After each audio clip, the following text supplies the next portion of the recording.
Hello, thank you for joining us today. I'm Teresa with Prince George's County Memorial Library System, and in honor of LGBTQ History Month, which is all of October, we are reading and performing The Importance of Being Earnest by Oscar Wilde. This is part 2, so if you missed part 1, you can go to our YouTube channel. It's PGCMLS and find the recording there, and this second half will also be archived there. So we're going to start out with a quick introduction from my colleague Chris, who will go over a little bit of Oscar Wilde's life and works, and then we'll dive right into a cast introduction and the second half of Act 2.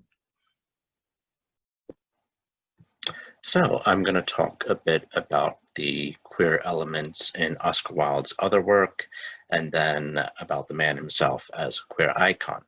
So he wrote The Picture of Dorian Gray, a short novel where an extravagant young man has a portrait commissioned of himself, and he realizes that the portrait begins to show blemishes and age, but he does not. He still remains young and beautiful.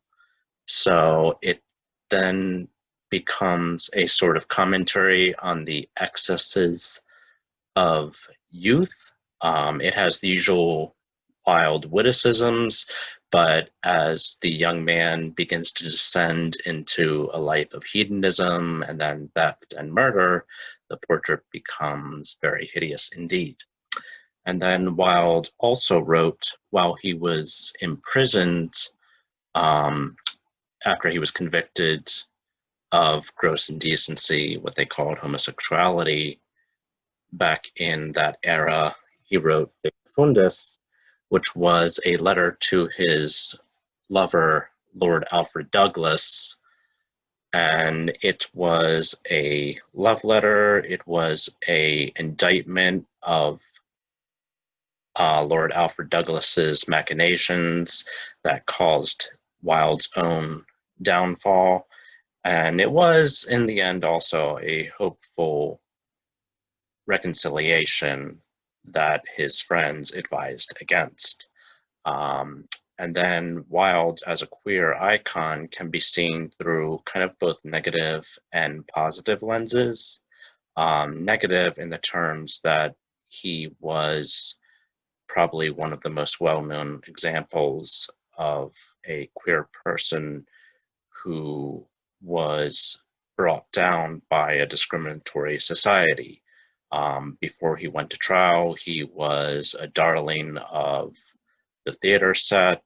He wrote fairy tales for his children, but they were read widely.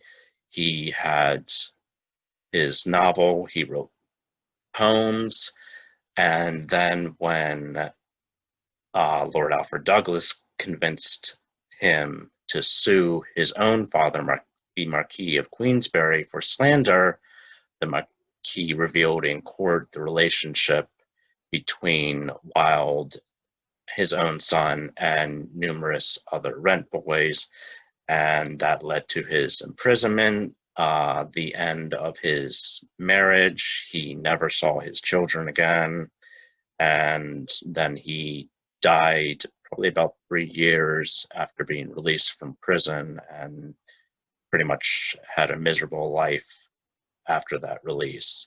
And then it was a bit more, though, of a positive sense, because he was a man of the Victorian era who kind of rejected the masculine norms of it. He dressed very extravagantly. He was known for wearing a green carnation that his devotees adapted. But then when he was asked, well, what does this green carnation mean? He kind of made a jest that it really doesn't mean anything, but don't let the wanderers know that. And he kind of led an unconventional life before we had the language that developed for queer lives, homosexuality, bisexuality, and into the present day, his novels, poems, stories, and plays are widely read and performed. He's probably one of the queer authors that you will see on numerous school reading lists, and depending on who you had as a teacher, you may have been clued into the queer nature of his work, similar to James Baldwin and Virginia Woolf. His work has also been adapted in numerous films, and his plays are still staged.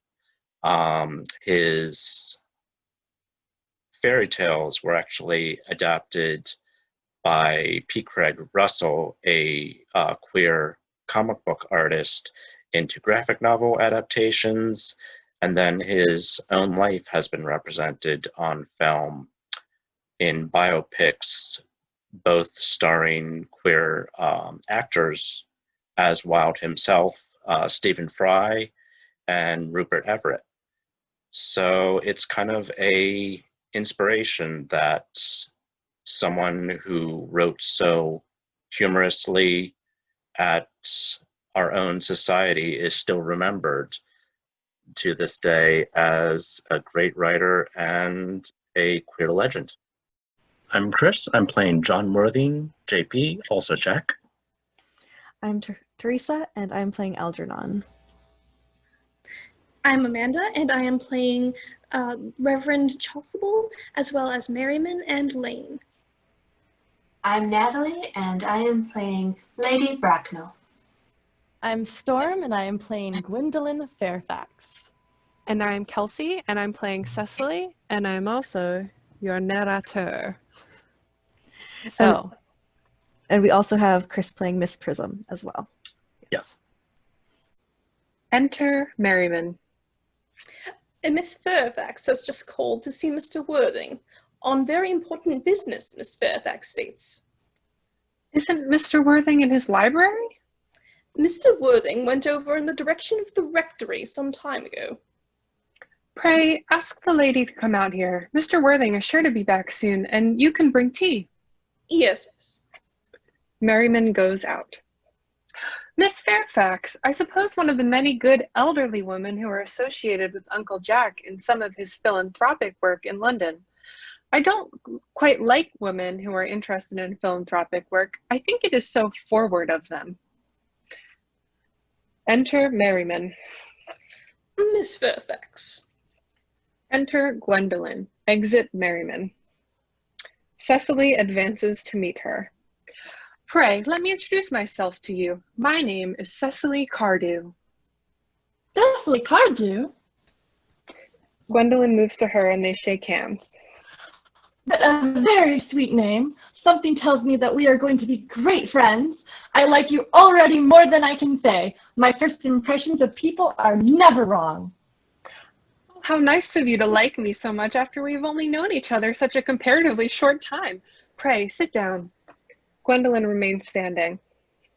I may call you Cecily, may I not? With pleasure. And you will always call me Gwendolyn, won't you? If you wish. Then that is all quite settled, is it not? I hope so. They both sit down together. Perhaps this might be a favorable opportunity for my mentioning who I am. My father is Lord Bracknell. You have never heard of Papa, I suppose? I don't think so. Outside the family circle, Papa, I'm glad to say, is entirely unknown. I think that is quite as it should be. The home seems to be the proper sphere for the man, and certainly once a man begins to neglect his domestic duties, he becomes painfully effeminate, does he not? And I don't like that. It makes men so very attractive. Cecily, Mama, whose views on education are remarkably strict, has brought me up to be extremely short-sighted. It is part of her system. So do you mind my looking at you through my glasses? Oh, not at all, Gwendolyn. I'm very fond of being looked at. Gwendolyn examines Cecily carefully through a lorgnette. You are here on a short visit, I suppose? Oh, no, I live here. Really? Your mother, no doubt, or some female relative of advanced years resides here also? Oh no, I have no mother, nor, in fact, any relations. Indeed? My dear guardian, with the assistance of Miss Prism, has the arduous task of looking after me. Your guardian? Yes, I am Mr. Worthing's ward. Oh, it is strange he never mentioned to me that he had a ward. How secretive of him. He grows more interesting hourly. I am not sure, however, that the news inspires me with feelings of unmixed delight. She rises and goes to Cecily. I am very fond of you, Cecily. I have liked you ever since I met you, but I am bound to state that now that I know that you are Mr. Worthing's ward, I cannot help expressing a wish you were, well, just a little older than you seem to be, and not quite so very alluring in appearance. In fact, if I may speak candidly— Oh, pray do. I think that whenever one has anything unpleasant to say, one should always be quite candid. Well, to speak with perfect candor, Cecily, I wish that you were fully 42 and more than usually plain for your age. Ernest has such an upright nature. He is the very soul of truth and honor. Disloyalty would be impossible to him as a deception. But even men of the noblest possible moral character are extremely susceptible to the influence of physical charms of others. Modern, no less than ancient history, supplies us with many most painful examples of what I refer to. If it were not so, indeed, history would be quite unreadable. I beg your pardon, Gwendolyn. Did you say Ernest? Yes. Oh, but it is not Mr. Ernest Worthing who is my guardian. It is his brother, his elder brother. Gwendolyn sits down again. Ernest never mentioned to me that he had a brother. I am sorry to say that they have not been on good terms for a very long time. Ah, that accounts for it. And now that I think of it, I have never heard of any man mention his brother. The subject seems distasteful to most men. Cecily, you have lifted a load from my mind. I was growing almost anxious. It would have been terrible if any cloud had come across our friendship like ours, would it not? Of course, you are quite sure that it is not Mr. Ernest Worthing who is your guardian? Quite sure. In fact, I'm going to be his. I beg your pardon? Dearest Gwendolyn, there is no reason why I should make it a secret of it to you. Our little county newspaper is sure to chronicle the fact next week. Mr. Ernest Worthing and I are engaged to be married. My darling Cecily, I think there must be some slight error. Mr. Ernest Worthing is engaged to me. The announcement will appear in the Morning Post on Saturday at the latest. I am afraid you must be under some misconception. Ernest proposed to me exactly 10 minutes ago. Cecily shows her her diary. Gwendolyn examines the diary through her lorgnette carefully. It is certainly very curious, for he asked me to be his wife yesterday afternoon at 5:30. If you would care to verify the incident, pray do so. Gwendolyn produces a diary of her own. I never travel without my diary. One should always have something sensational to read in the train. I am so sorry, dear Cecily, if it is any disappointment to you, but I'm afraid I have a prior claim.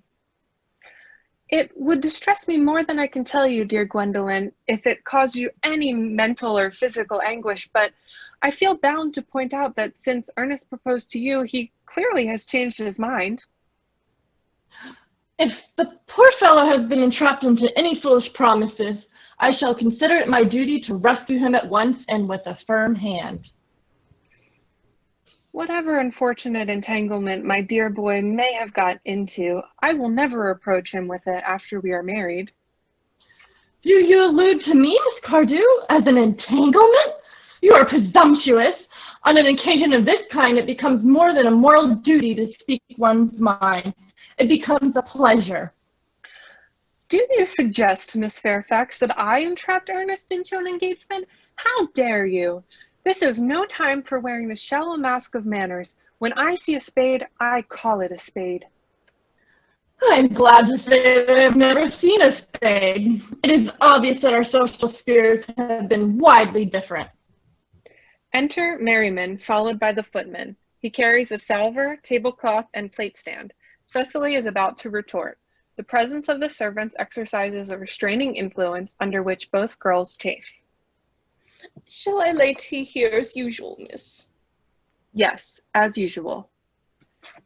Merriman begins to clear table and lay cloth. A long pause. Cecily and Gwendolyn glare at each other. Are there many interesting walks in the vicinity, Miss Cardew? Oh yes, a great many. From the top of one of the hills quite close, one can see 5 counties. 5 counties? I don't think I should like that. I hate crowds. I suppose that is why you live in town? Gwendolyn bites her lip and beats her foot nervously with her parasol. Gwendolyn looks around. Quite a well-kept garden this is, Miss Cardew. So glad you like it, Miss Fairfax. I had no idea there were any flowers in the country. Oh, flowers are as common here, Miss Fairfax, as people are in London.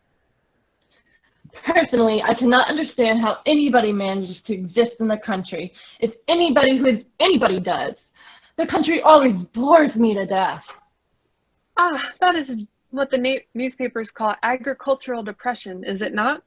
I believe the aristocracy are suffering very much from it just at present. It is almost an epidemic amongst them, I have been told. May I offer you some tea, Miss Fairfax? Thank you. Detestable girl, but I require tea. Sugar? No, thank you. Sugar is not fashionable anymore. Cecily looks angrily at her, takes up the tongs, and puts 4 lumps of sugar into the cup. Cake or bread and butter? Bread and butter, please. Cake is rarely seen at the best houses nowadays. Cecily cuts a very large slice of cake and puts it on the tray. Hand that to Miss Fairfax. Oh, Merriman does so and goes out with footman. Gwendolyn drinks the tea and makes a grimace, puts down cup at once, reaches out her hand to the bread and butter, looks at it and finds it is cake, rises in indignation. You have filled my tea with lumps of sugar, and though I asked most distinctively for bread and butter, you have given me cake. I am known for the gentleness of my disposition and the extraordinary sweetness of my nature. But I warn you, Miss Cardew, you may go too far. To save my poor, innocent, trusting boy from the machinations of any other girl, there are no lengths to which I would not go. From the moment I saw you, I distrusted you. I felt that you're false and deceitful. I am never deceived in such manners. My first impressions of people are invariably right. It seems to me, Miss Fairfax, that I am trespassing on your valuable time. No doubt you have many other calls of a similar character to make in the neighborhood. Enter Jack. Gwendolyn catches sight of him. Ernest, my own Ernest! Gwendolyn, darling. Jack offers to kiss her. Gwendolyn draws back. A moment! May I ask if you're engaged to be married to this young lady? Gwendolyn points to Cecily. To dear little Cecily? Of course not. What could have put such an idea into your pretty little head?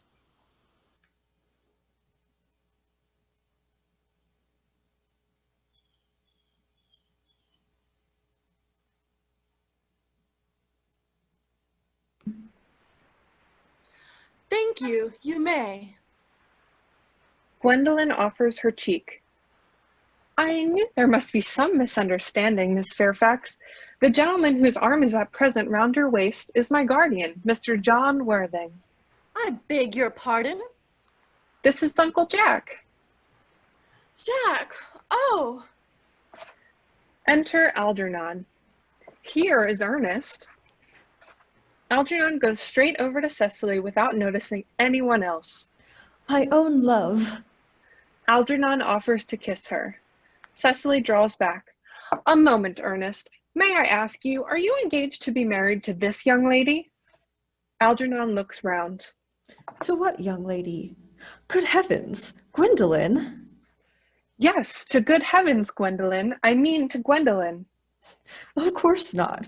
What could have put such an idea into your pretty little head? Thank you. Cecily presents her cheek to be kissed. You may. Algernon kisses her. I felt there was some slight error, Miss Cardew. The gentleman who is now embracing you is my cousin, Mr. Algernon Moncrief. Cecily breaks away from Algernon. Algernon Moncrief? Oh! The two girls move towards each other and put their arms around each other's waists as if for protection. Are you called Algernon? I cannot deny it. Oh! Is your name really John? Jack stands rather proudly. I could deny it if I'd liked. I could deny anything if I liked. But my name certainly is John. It has been John for years. Gwendolyn, a gross deception has been practiced on both of us. My poor wounded Cecily. My sweet, wronged Gwendolyn. You will call me sister, will you not? They embrace. Jack and Algernon groan and walk up and down. There is just one question I would like to be allowed to ask my guardian. An admirable idea, Mr. Worthing. There is just one question I would like to be permitted to put to you. Where is your brother Ernest? We are both engaged to be married to your brother Ernest, so it is a matter of some importance to us to know whether your brother Ernest is at present. Gwendolyn, Cecily, it is very painful for me to be forced to speak the truth. It is the first time in my life that I have been reduced to such a painful position, and I'm really quite inexperienced in doing anything of the kind. However, I will tell you quite frankly that I have no brother Ernest. I have no brother at all. I've never had a brother in my life, and I certainly have not the smallest intention of ever having one in the future. No brother at all? None. Have you never had a brother of any kind? Never. Not even of any kind. I'm afraid it's quite clear, Cecily, that neither of us is engaged to be married to anyone. It is not a very pleasant position for a young girl suddenly to find herself in, is it? Let us go into the house. They will hardly venture to come after us there. No, men are so cowardly, aren't they? They retire into the house with scornful looks. This ghastly state of things is what you call bunburying, I suppose? Yes, and a perfectly wonderful Bunbury it is. The most wonderful Bunbury I have ever had in my life. Well, you have no right to Bunbury here, whatsoever. That is absurd. One has a right to Bunbury anywhere one chooses. Every serious Bunburyist knows that. Serious Bunburyist? Good heavens! Well, one must be serious about something if one wants to have any amusement in life. I happen to be serious about Bunburying. What on earth you are serious about, I haven't got the remotest idea. About everything, I should fancy. You have such an absolutely trivial nature. Well, the only small satisfaction I have in the whole of this wretched business is that your friend Bunbury is quite exploded. You won't be able to run down to the country quite so often as you used to, dear Algie. A very good thing, too. Your brother is a little off color, isn't he, dear Jack?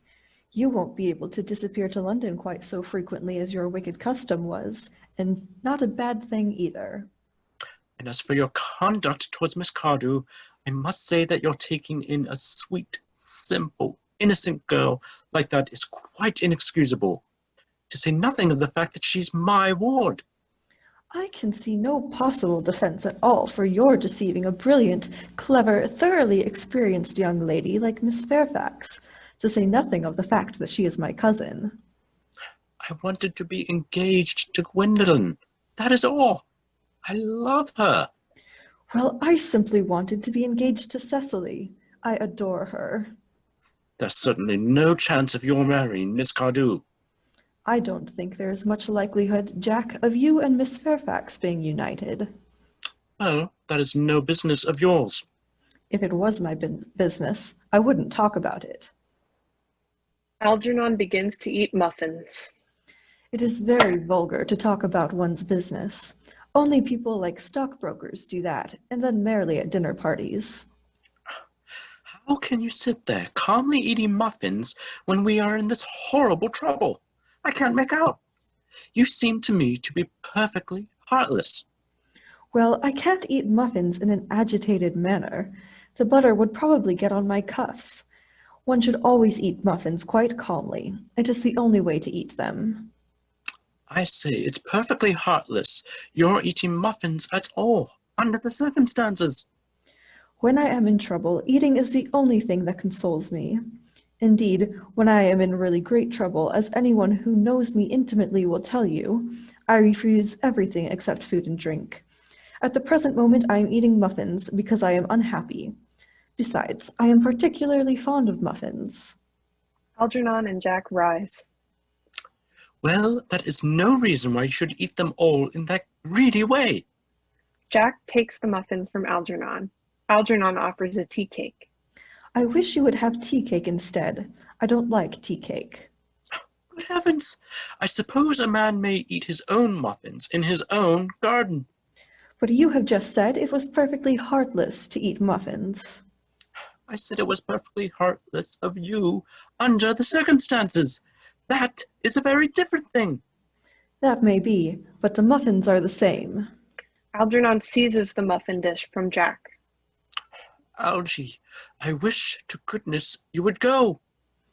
You can't possibly ask me to go without having some dinner. It's absurd. I never go without my dinner. No one ever does, except vegetarians and people like that. Besides, I have just made arrangements with Dr. Chasuble to be christened at 5:45 under the name of Earnest. My dear fellow, the sooner you give up that nonsense, the better. I made arrangements this morning with Dr. Chasuble to be christened myself at 5:30, and I naturally will take the name of Earnest. Gwendolyn would wish it so. We can't both be christened Earnest. It's absurd. Besides, I have a perfect right to be christened if I like. There's no evidence at all that I have ever been christened by anybody.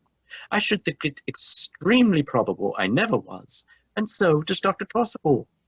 It is entirely different in your case. You've been christened already. Yes, but I have not been christened for years. Yes, but you have been christened. That is the important thing.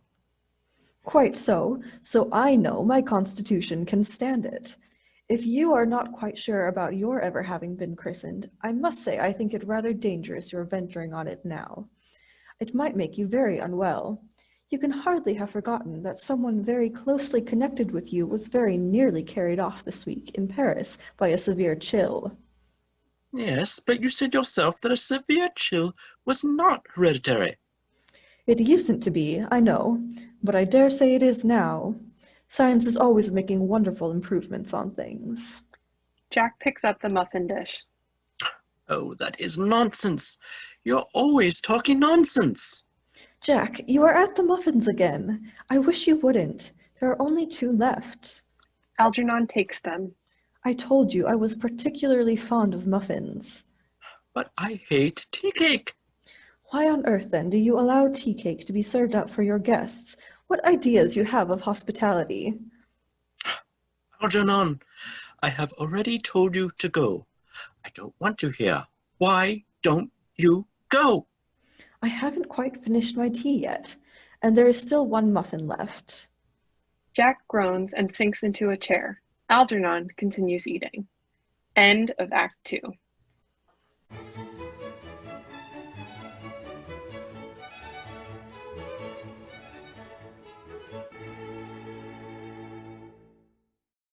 Act 3. Scene. Morning room at the manor house. Gwendolyn and Cecily are at the window looking out into the garden.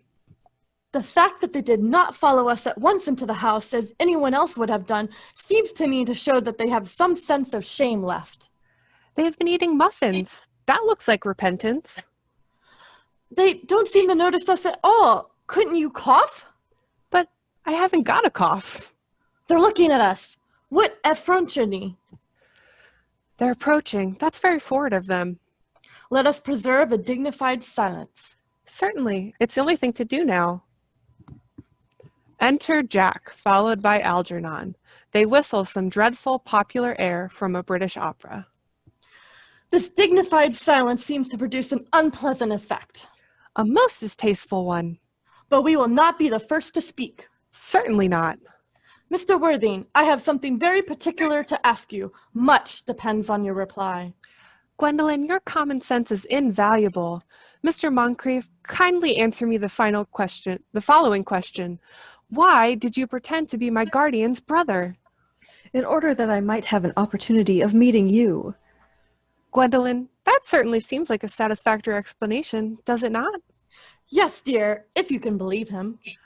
I don't, but that does not affect the wonderful beauty of his answer. True. In matters of grave importance, style, not sincerity is a vital thing. Mr. Worthing, what explanation can you offer to me for pretending to have a brother? Was it in order that you might have opportunity of coming up to town to see me as often as possible? Can you doubt it, Miss Fairfax? I have the gravest doubts upon the subject, but I intend to crush them. This is not the moment for German skepticism. She moves towards Cecily. Their explanations appeared to be quite satisfactory, especially Mr. Worthing's. That seems to me to have the stamp of truth upon it. I am more than content with what Mr. Moncrief said. His voice alone inspires one with absolute credulity. Then you think we should forgive them? Yes, I mean, no. True. I had forgotten. There are principles at stake that one cannot surrender. Which of us should tell them? The task is not a pleasant one. Could we not both speak at the same time? An excellent idea. I nearly always speak at the same time as other people. Will you take the time from me? Certainly. Gwendolyn beats time with an uplifted finger. Your Christian names are still an insuperable barrier. That is all. Our Christian names. That all? But we are going to be christened. Be christened this afternoon. For my sake, you are prepared to do this terrible thing? I am. Algernon, to please me, you are ready to face this fearful ordeal? I am. How absurd to talk of equality of the sexes. Where questions of self-sacrifice are concerned, men are infinitely beyond us. We are. He clasps hands with Algernon. They have moments of physical courage of which we women know absolutely nothing. Darling! Darling. They fall into each other's arms. Enter Merriman. When he enters, he coughs loudly, seeing the situation. Lady Bracknell. Good heavens! Enter Lady Bracknell. The couple separate in alarm. Exit Merriman. Gwendolyn, what does this mean? Merely that I am engaged to be married to Mr. Worthing, Mama. Come here.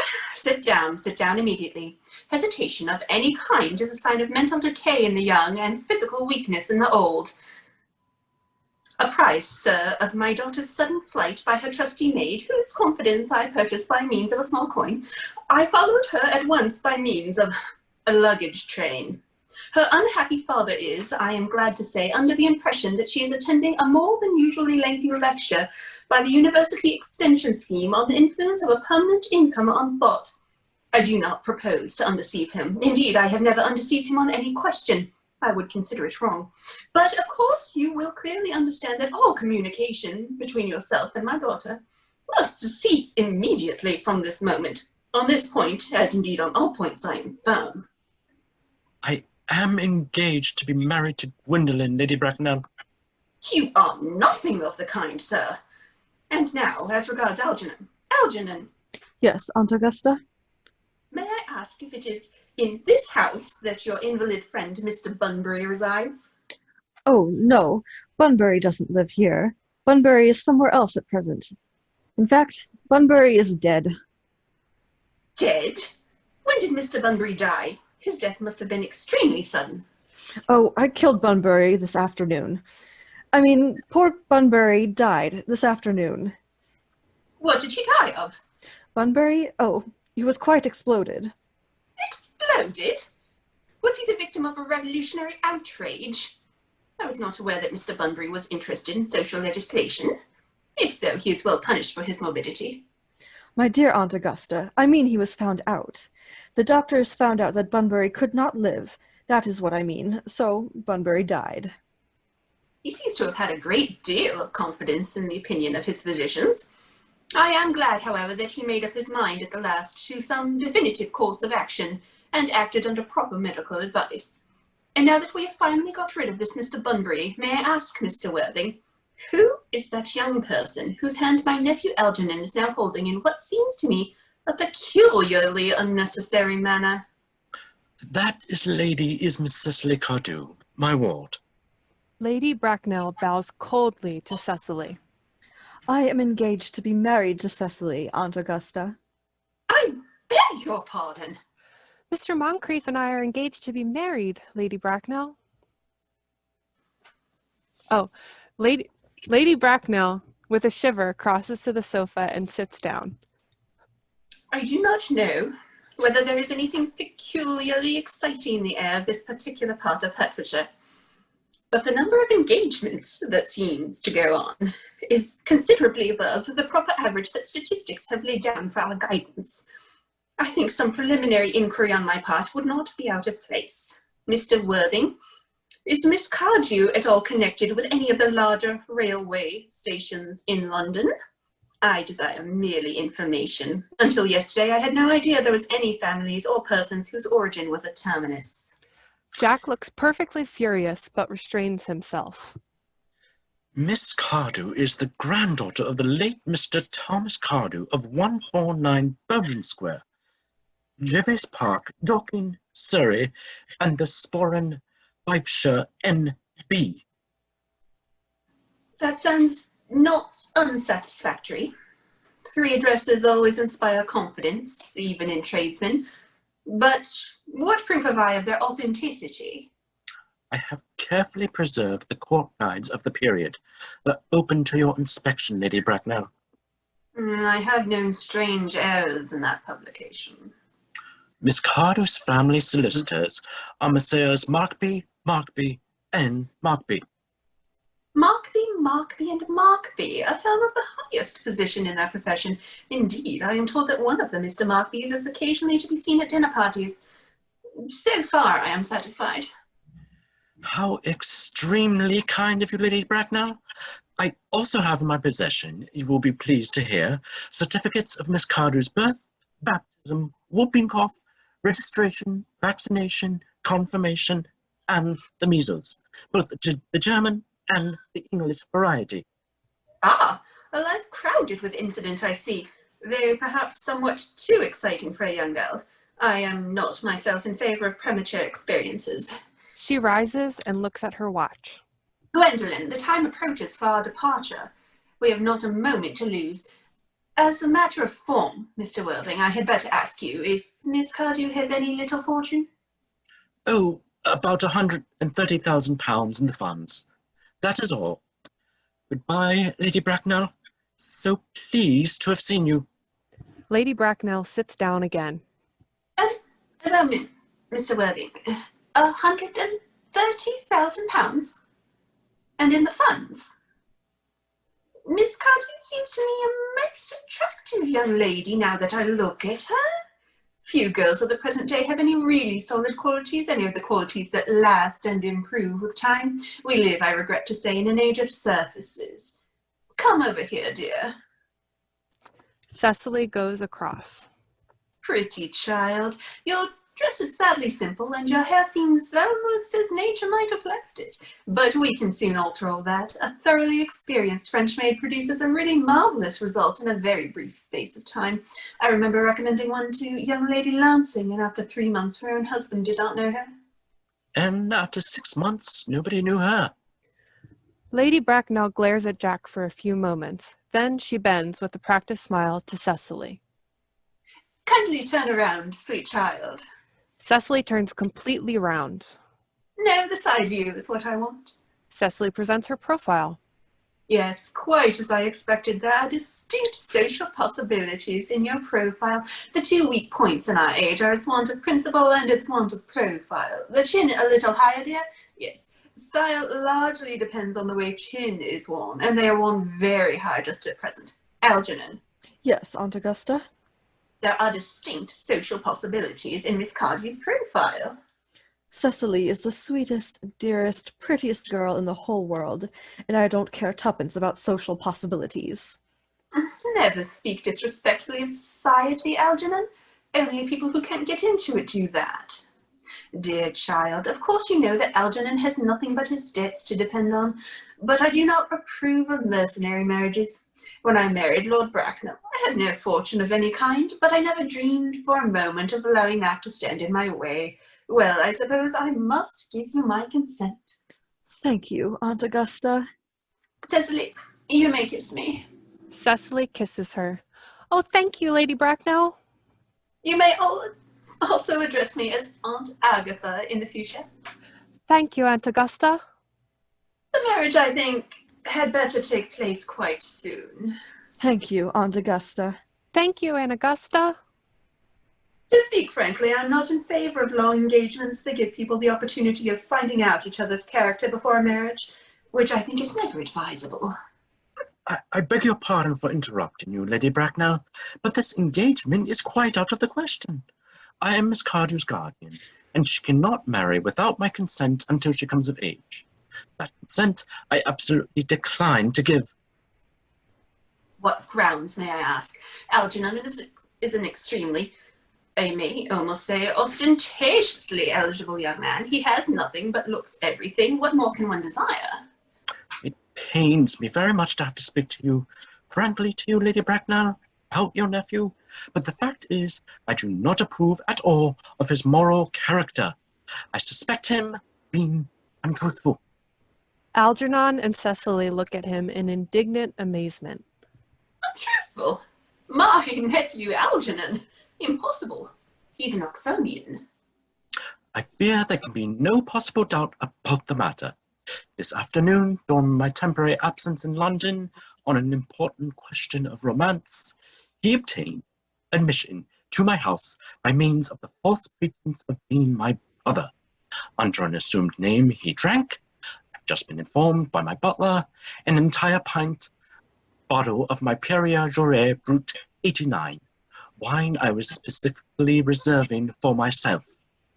Continuing his disgraceful deception, he succeeded in the course of the afternoon in alienating the affections of my only ward. He subsequently stayed to tea and devoured every single muffin. And what makes his conduct all the more heartless is that he was perfectly well aware from the first that I have no brother, that I never have had a brother, and that I don't intend to have a brother, not even of any kind. I distinctly told him so myself yesterday afternoon. Mr. Worthing, after careful consideration, I have decided entirely to overlook my nephew's conduct to you. That's very generous of you, Lady Bracknell. My own decision, however, is unalterable. I decline to give my consent. Come here, sweet child. Cecily goes over. How old are you, dear? Well, I am really only 18, but I always admit to 20 when I go to evening parties. You are perfectly right in making some slight alteration. Indeed, no woman should ever be quite accurate about her age. It looks so calculating. 18, but admitting to 20 at evening parties. Well, it won't be long until you have age and free from the restraints of tutelage. So I don't think your guardian's consent is, after all, a matter of any importance. Pray excuse me, Lady Bracknell, for interrupting you again, but is it only fair to tell you that according to the terms of her grandfather's will, Miss Cardew does not come legally of age until she is 35. That does not seem to me to be a grave objection. 35 is a very attractive age. London society is full of women of the very highest birth who have, of their own free choice, remained 35 for years. Lady Dumbleton is an instance in point. To my knowledge, she has been 35 ever since she arrived at the age of 40, which was many years ago now. I see no reason why our dear Cecily could not be even still more attractive at the age you mentioned than she is at present. There will be a large accumulation of property. Algie, could you wait for me until I was 35? Of course I could, Cecily. You know I could. Yes, I felt it instinctively, but I couldn't wait all that time. I hate waiting even 5 minutes for anybody. It always makes me rather cross. I'm not punctual myself, I know, but I do like punctuality in others, and waiting, even to be married, is quite out of the question. Then what is to be done, Cecily? I don't know, Mr. Moncrief. My dear Mr. Worthing, as Miss Cardew states positively that she cannot wait until she is 35, a remark which I am bound to say seems to me to show a somewhat impatient nature, I would beg of you to reconsider your decision.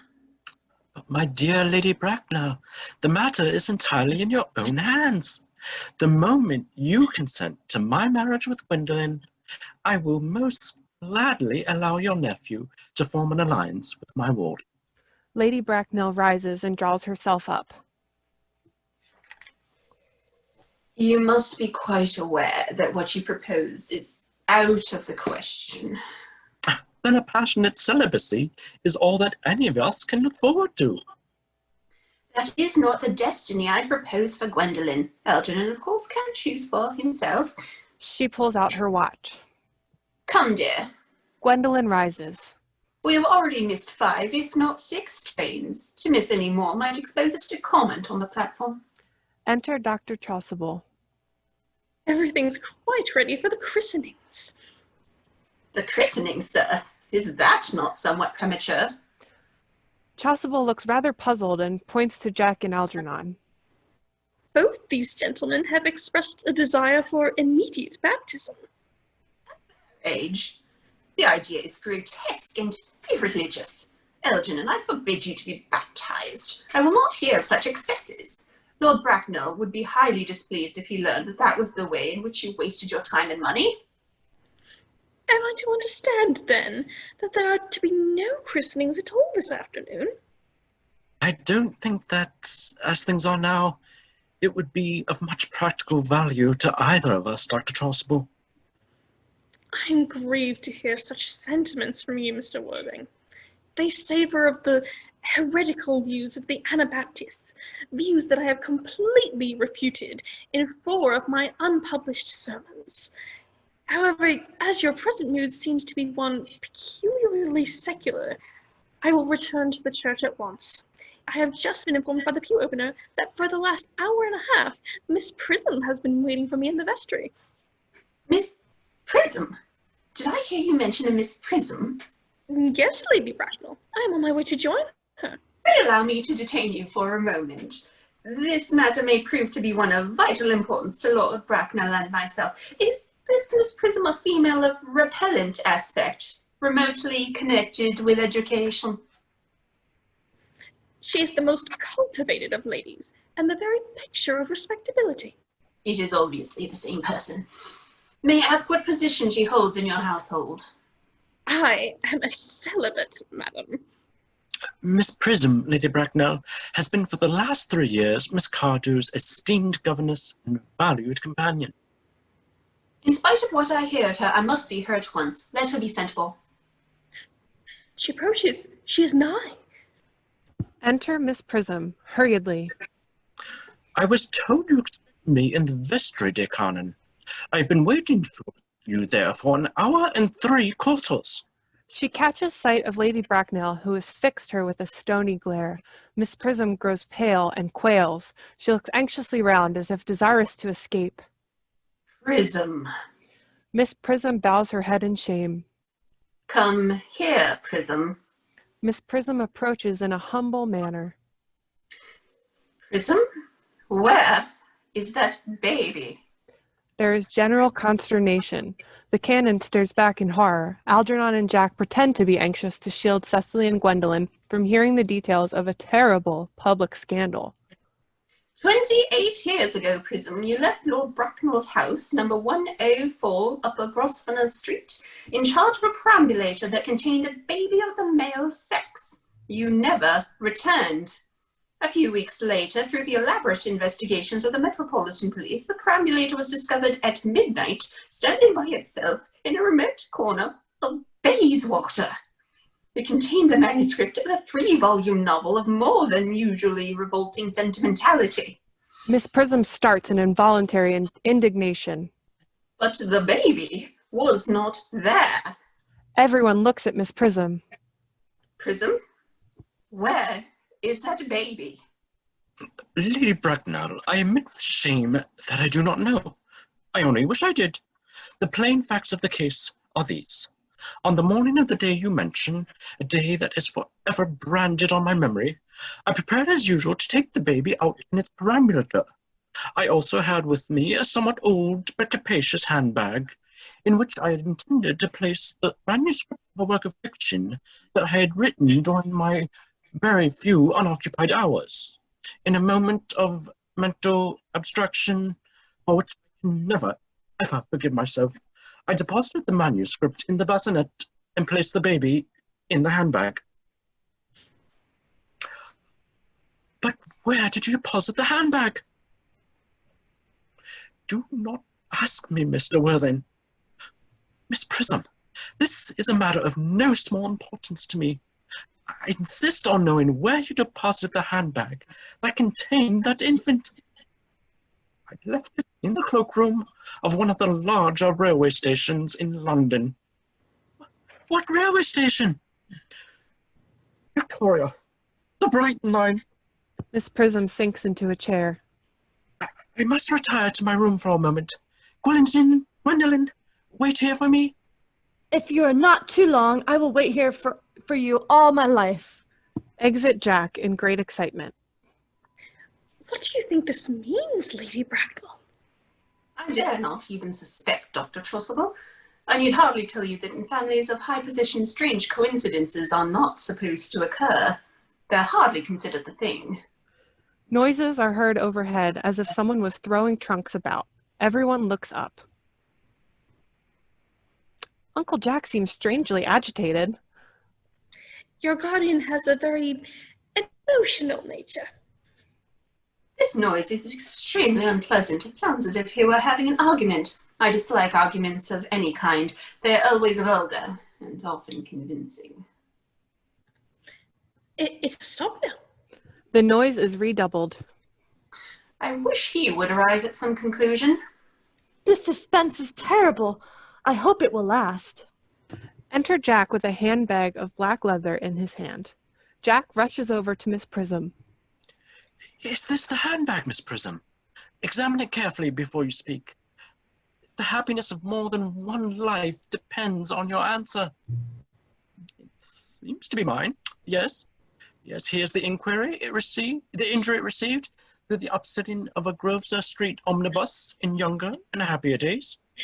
Here's the stain on the lining caused by the explosion of a temperance beverage, an incident that occurred at Leamington.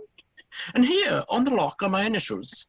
I had forgotten that in an extravagant mood I had had them placed there. The bag is undoubtedly mine. I am delighted to have it back, unexpectedly restored to me. It has been a great inconvenience being without it all these years. Miss Prism, more is restored to you than this handbag. I was the baby you placed in it. You? Jack embraces her. Yes, Mother. Miss Prism recoils in indignant astonishment. Mr. Worthing, I am unmarried. Unmarried? I do not deny that that is a serious blow. But after all, who has the right to cast a stone against one who has suffered? Cannot repentance wipe out an act of folly? Why should there be one law for man and another for women? Mother, I forgive you. Jack tries to embrace her again. Mr. Worthing, there is some error. She points to Lady Bracknell. There is the lady who can tell you who you truly are. Lady Bracknell, I hate to seem inquisitive, but would you kindly inform me who I am? I'm afraid that the news I have to give you will not be altogether pleasant. You are the son of my poor sister, Mrs. Moncrief, and consequently, Algernon's older brother. Algy's elder brother? Then I have a brother after all.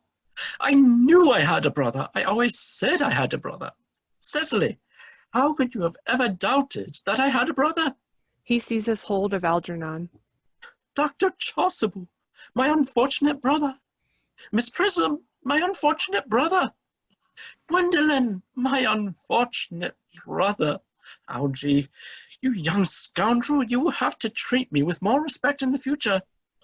You have never behaved to me like a brother in all your life. Well, not till today, old boy. I admit. I did my best, however, though I was out of practice. Algernon and Jack shake hands. My own?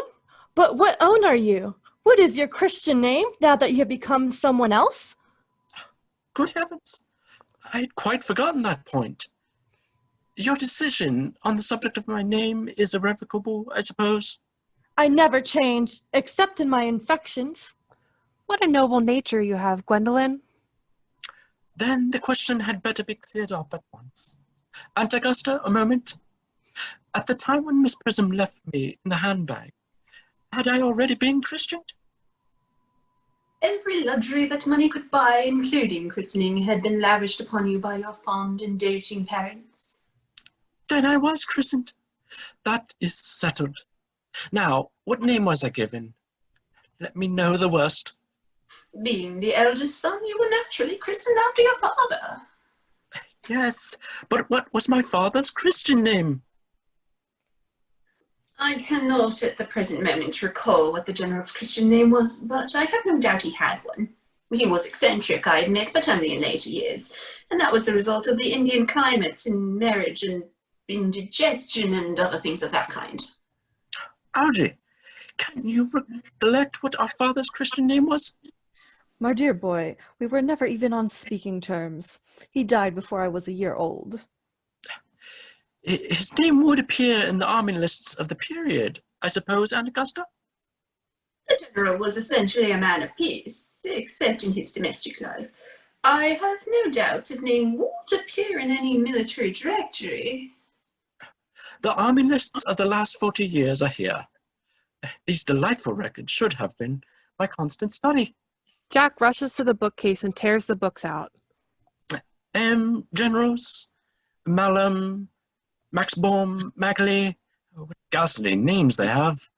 Markby, Migsby, Mobes, Moncrief, Lieutenant, 1840, Captain, Lieutenant Colonel, General, 1869, Christian names, Earnest, John.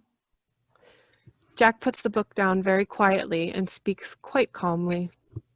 I have always told you, Gwendolyn, my name was Earnest, didn't I?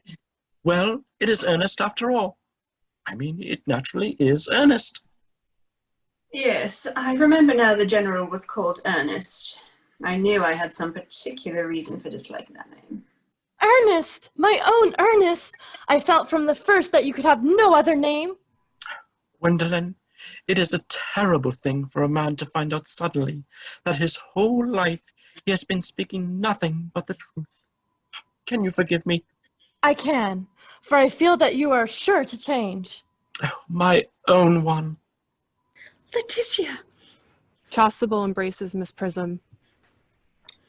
Frederick, at last.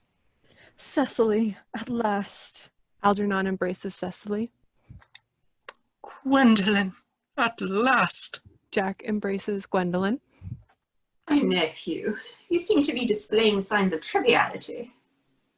On the contrary, Aunt Augusta, I've now realized for the first time in my life the vital importance of being earnest. And that concludes Oscar Wilde's The Importance of Being Earnest. Thank you all for joining us, and we hope that you will look at the rest of the programs that Prince George's County Memorial Library System is offering for LGBTQ+ History Month, and of course other celebrations and regular programs throughout the month. So thank you all for joining us, and have a great day.